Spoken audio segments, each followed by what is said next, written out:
G'day everyone, welcome to another outdoor adventure with Sweeney's Creek Farm. Little video here with the final stages of the construction of our high tunnel.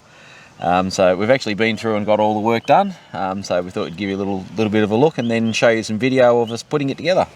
So we'll link here to the first video where we put the frames together, and this is just finishing up putting all the sides and the covering up and everything. So we followed the same procedure. We put the Rio bar in, the frame on the top, the bar across the top as well. We did have one issue with sourcing the shade cloth that we're putting on for summer, and our plastic is On the way. on the way. It's on a boat somewhere. It's on a boat somewhere, and it will be here in about 8 weeks. So at the moment we've just put up the shade cloth to ensure that our plants don't actually get really sunburnt, because it is the height of summer. Today there is a heat warning here, and surprisingly they predict a bit of rain, so that's going to be fantastic. Hot and wet. We have a prediction for 3 days of rain, but we're not holding our breath. We'll just see how it all pans out, but we would certainly love a good inch, 2 or 4 of rain. That would be fantastic, because I would like to get some plants in here soon. So we'll have a little bit of time lapse in here just so you can see what we've done. But overall, we're really happy with the result. So we've got one little tunnel up, and this is the second one, which is a lot bigger. This one is 4.2 meters wide, which is I think 14 feet, and around Just short of 50 feet long. just short of 50 foot, so Yeah. about 14 meters long. And we've managed to get enough space for 4 beds, and that will be in an upcoming video. You'll be able to see us putting those together. Yeah.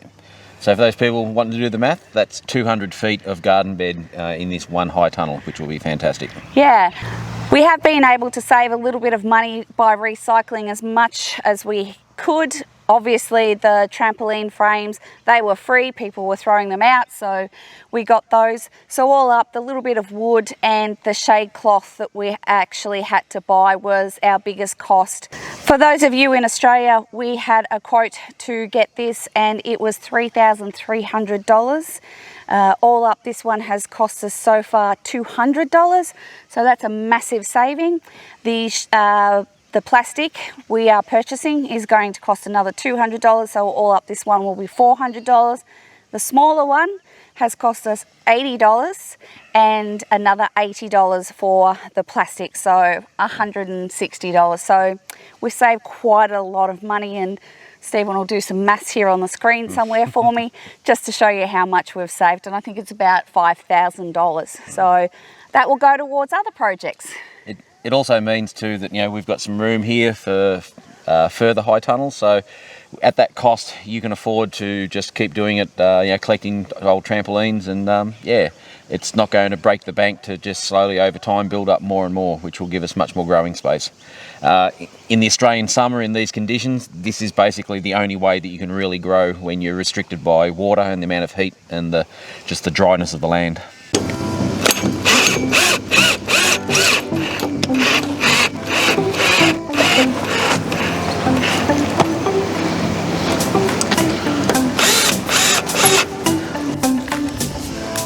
Is it still straight? I'm on one screw. Yep.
little turnbuckles, and I'm going to run it from that very end to this end and run a wire so then we can secure the rest of the shade cloth just a little bit better down this side.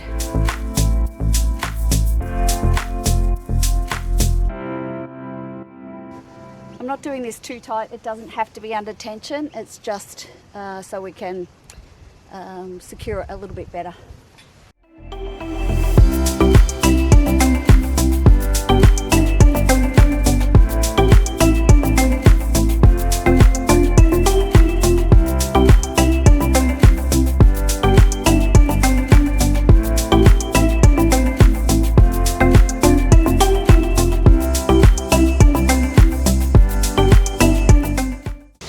We're in the final stages of the high tunnel now.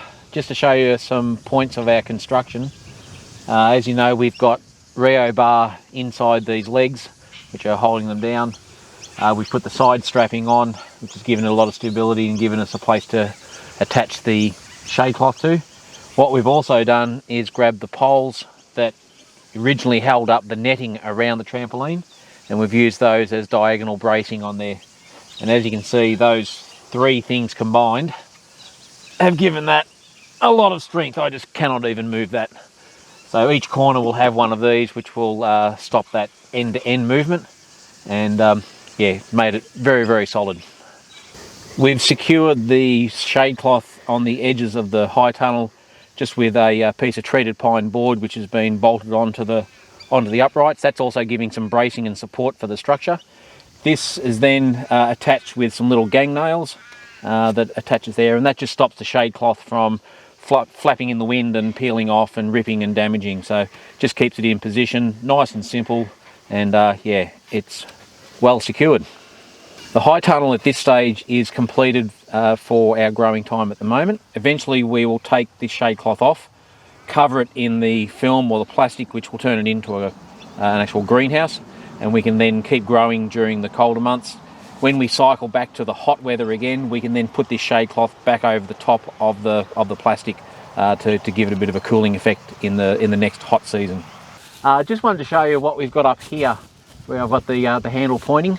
We've got some rubber backed flashing up here, which has an adhesive layer on it.